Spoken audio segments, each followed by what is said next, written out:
Laking pinaglamayan at nailibing na, biglang umuwi sa kanilang bahay sa Pangasinan.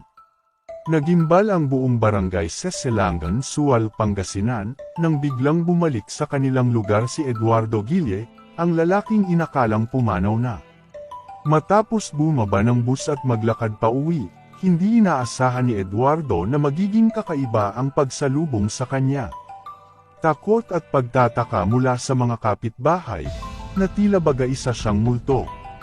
Sa loob ng 2 gabi, pinaglamayan si Eduardo ng kanyang pamilya at mga kabarangay, bago ito inilibing sa sementeryo noong August 11.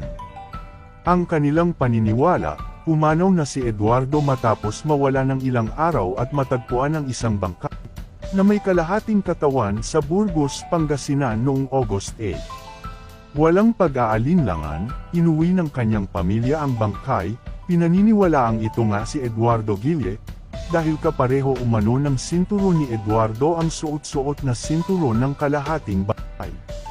Agad nga nila itong inuwi upang mabigyan ng maayos na burol at libing. Labis ang hinagpis at pagdadalamati ng kanyang mga mahal sa buhay. Subalit, isang malaking sorpresa ang naganap nang biglang bumalik si Eduardo, buo at buhay, sa kanilang tahanan. Ayon kay Eduardo, umalis siya nang hindi nagpapaalam dahil sa tampuhan nila ng kanyang asawa.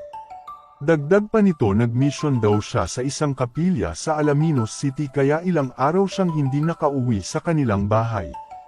Nagulat na lang din siya nang malamang patay na siya.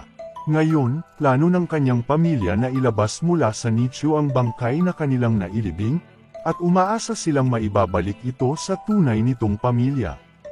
Ang pangyayari ay nagbigay ng matinding kalituhan at kalungkutan, ngunit sa huli ay napalitan ng saya ang kanilang mga luha sa muling pag-uwi ni Eduardo. Maraming netizens naman ang nagbahagi ng kanilang iba't ibang komento. Mang Eduardo, uso po magpaalam pag-aalis, lalo na pag-aabutin ka ng ilang araw, para di ka mailibing nang wala sa oras.